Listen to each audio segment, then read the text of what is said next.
We've made it past the NBA All-Star break.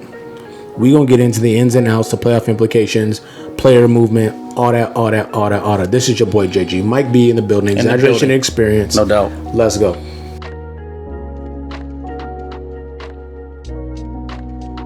Welcome back, y'all. Listen.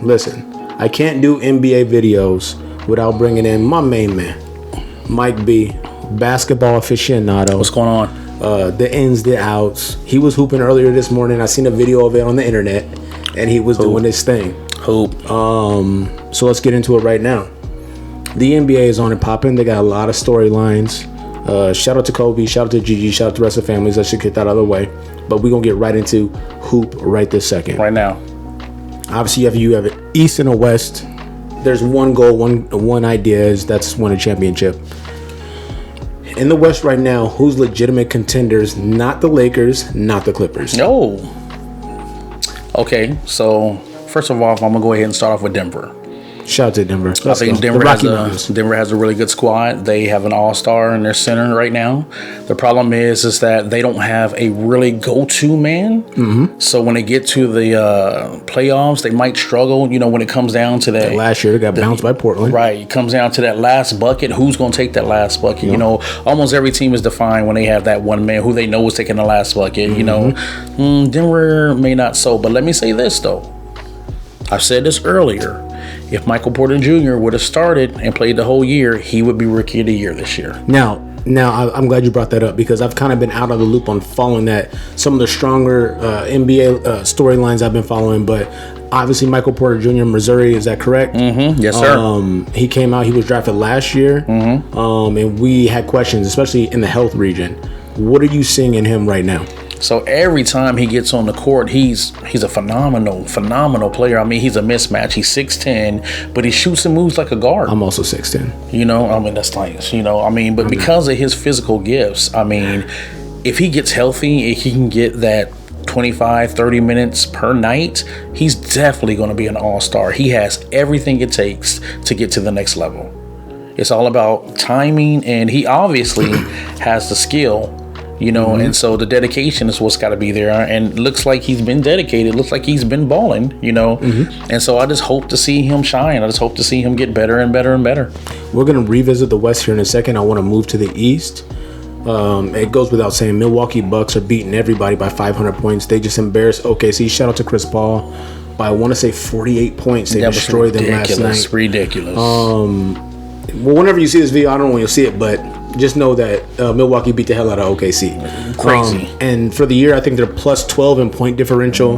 They're just destroying people. So I don't even want to talk about them. I don't want to talk about Giannis. I don't want to talk about any of those guys. But let me say this. Go for it. Even though we're not going to really focus on them, I'm just going to dub Giannis as the new LeBron. And the reason I'm going to say that, I'm not talking about skill-wise. I'm not talking about skill-wise. I'm not talking about what he does. What I'm talking about is LeBron ran the East forever, and nobody in the East really can mess with him. Yep. I think Milwaukee's taking that over. I think Milwaukee's going to be that team where they're going to run through the East, and their problem is going to be whoever they play in the West. So I have a question for you. I'm going to save it for you until we get through the East breakdown. No doubt. But because of what you brought up, I have a question for you. So we have Milwaukee. We know that they're great, right? Indiana's quietly good, but they're still waiting on Victor Oladipo. Miami's a bit of a surprise playing as well. It's a surprise because you didn't see it coming, but the reality of the situation is if you look at the talent that they have on the team, and they have an established coach and Eric Spoelstra, and you know that Pat Riley's there, that team is built to win. Jimmy Butler comes in, he solidifies their core. Who is that fringe team like you broke down with Denver? Who is that team in the East right now? Hard to say. If it's not Miami, it's hard to say, man. You look at Nick Nurse, you look at Toronto, and that's who I'm going to say. I'm going to say it's Toronto, and you know what? I'm going to give Toronto mad love because nobody gave them respect when Kawhi left. Everybody was like, "Oh, Kawhi left. These guys are going to be spoiled." Be grateful you got this. And these guys stepped up. These guys are bringing it. Now the thing is that does Toronto have enough to beat Milwaukee? The other question is Philly going to get it together to beat Milwaukee? Because Philly, they are. Because if you looked at the beginning of the year, if you looked at roster per roster, Philly was the team to beat. Roster, yep. They was the team to beat. But for some reason, these guys are not gelling. You know, these guys are not working well together. You know, I mean, I don't understand how you have so much talent and it just don't work. I'm not one to call for firings. It really in any realm.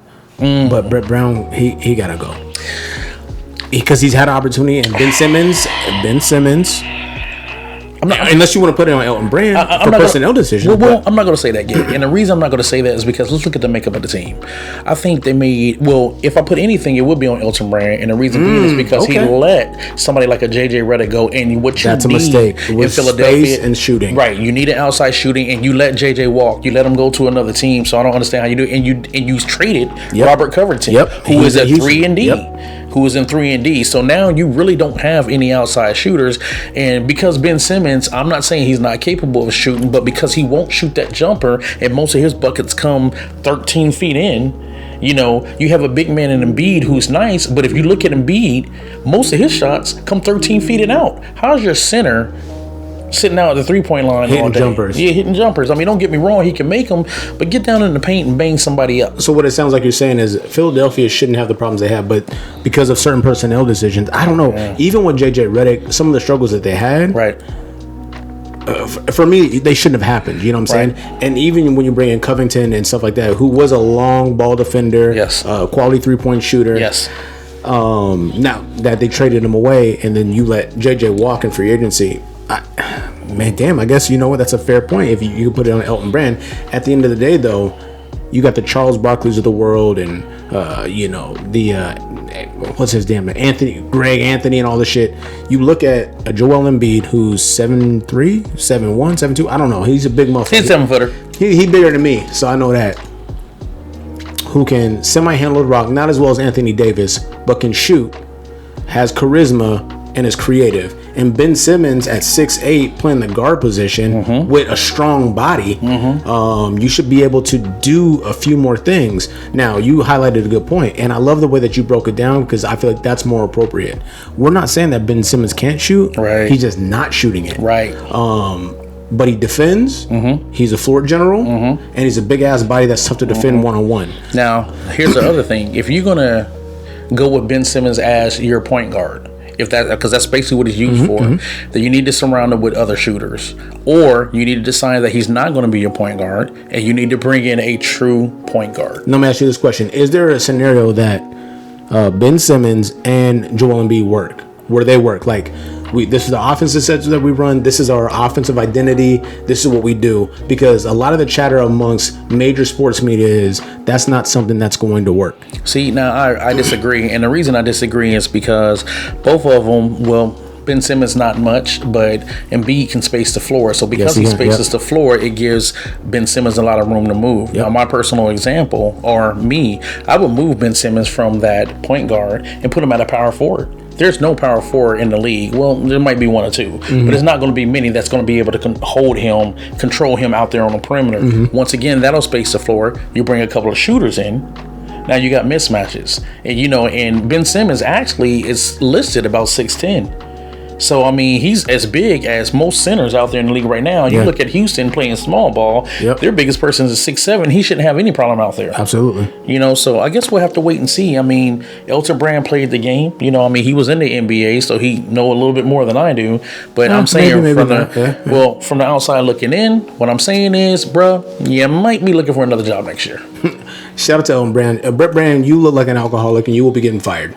In case you don't know, when you get bounced in the first round by a team that no one's checking for, you'll be out the door. No doubt. Shout out to them. Shout out to the East. I have one more question on this basketball segment because I don't want to take too much time and I don't want to get too much into potential championship matchups because I think we're just outside of making those conversations. I want you to break down your team, the Miami Heat. Now, before you get into it, a lot of people are shocked and surprised. Now, they've kind of come off of the gas a little bit as far as wins and losses and, having some questionable performances. But you're talking about a young team with a quality young veteran. He's a veteran, but he's not an old guy, you know what I'm saying? And it's not a matchup I think you would want to see for a 7-game series in the playoffs. What are your thoughts? First of all, Jimmy Butler. Shout out to Jimmy Butler. Shout out to Jimmy Butler is that Jimmy tall, Buckets, kind of, sort of. He's that, he's the player that you look up to because he came from nowhere. You know, he just put a post up saying that he's not the fastest, doesn't have the best dribble, don't have the best jumper, you know, but he's a dog and he ain't scared of anybody. And that right there is his talent in itself. Shout out. He gets out there, he hustles, he does everything. So they feel the piece is nice. They have a lot of, they have a nice kid, the rookie came in. Kendrick Nunn and Tyler Hero. Nunn and Hero, both of them came from nowhere. And I'm going, you know what? Let me apologize right now, Hero. I'm gonna say my bad, Hero. Because when they drafted Hero, I was like, no, bad pick. I was mad at the I think that was a 13. But yeah, he went number 14. 14, you know? okay, yeah. I mean, but at the same time, man, you've really impressed me. You've really done your thing. So, you know, my apologies. Shout out, you the man. You're doing your thing. So, but the question is that even with adding HoobeZa, that's nice. You know, that's a nice little. Do you mind if I stop you? No, please go ahead. So I think you add HoobeZa for your postseason run. Oh yeah, definitely. His time spent in Miami already hasn't been ultra impressive. No, but they're battling a couple of injuries. Yeah. And remember, he's just coming back. Remember, he hasn't played ball for almost a year. Shout out to Memphis. Right. And shout out to Memphis talking shit about him. Right. So he ain't played for almost a year. So, you know, he still got to get his groove back in. So I'm there for the patience. But how do you feel about, well, here's the thing. I could say whatever I want to say, but you give up Justice Winslow, who was great because you had a plus minus that was in the positive in the green when he was on the court. Right. But he was only on the court so often because he's always battling injury. Right. So it's like, yeah, we would love to have him, but then he's just riding the fucking pine because he's hurt. And his contract was fat. Shout out to Fatties. Yeah, Justin Winslow had a nice contract. And the thing is that, hey, if I'm going to pay you, I need to get something what I'm paying for. You know what I mean? If you're on the bench all the time, I'm just paying for you to sit. You know what? Listen, NBA, anybody out there listening, if any of you guys want to pay me a fat contract to sit on the bench, he shoot jumpers there. But he will come in the corner, corner three. You know what? Hey, I'll get out there with a practice squad, try to D somebody up. You know, my knees ain't what they used to be. He's not going to D up, but if you need a game winner bucket, this is my guy. He'll hit you with that game winner bucket. I'll try to do what I can. I have another question for you before we close up the NBA, the NBA segment here. So we talked about the top of the division in the East. We talk about the Milwaukees of the world. We talk about Toronto, Philadelphia, even though they're not near the top. They're really not. Nope. Boston, Jaylen Brown. I like him. Jason Tatum. I like him. Especially Jason Tatum. He's starting to catch fire. Now, they're a small team, but they're a young team. Yeah. Well coached, Brad Stevens. Yep. Close us out on this segment. What are your thoughts on Boston? Boston's nice, but Boston's missing a piece. They're missing a piece. I agree. You know, and I'm not exactly sure what it is. I want to say it's that hybrid center, somebody who can rebound, play defense, but also stretch the D and sit out there and shout out Al Horford. He's in Philadelphia. You look at Boston. So right now, any team you look at in the East, you know, Boston, Atlanta, you know, Indiana, Philadelphia, you gotta compare them to Milwaukee. Yep. And the thing is that when you look at all these teams, the first question I ask is, who's going to stop Antetokounmpo? Yep. Kawhi's gone. He's in the West. He's in the Clippers. You know, I mean, so, you know, say you do stop him. Middleton is playing ball this year. You know, they got people coming off the bench knocking down jumpers. Yep. You know, these cats are playing like they believe that they are the best team in the NBA. Shout out to Budenholzer. And you know what? Guess what? You know, when sports, that mental, like I was talking about earlier, if you believe you're the best, man, it's going to be hard to stop them. It's going to be hard. It's going to be hard to stop them. So, I mean, I think Boston's good. I think Boston goes at least second, third round in the playoffs, but I just don't see nobody beating Milwaukee coming out of the East this year. Listen, this is your boy JG. Mike B in the building. In the building. In the future, we're going to cover what we think it looks like for the playoff run and the likely candidates for championships. I think you might be surprised when you check that video, so make sure you check it out. Check it out. We'll definitely keep you posted. But this is your boy JG. Mike B in the building. Exaggeration and experience. Like, subscribe, bell icon for notification. We'll keep bringing the heat. We got you, no doubt about it. We love the comments. Keep coming back. Make sure you share this. We out. Peace. Be safe.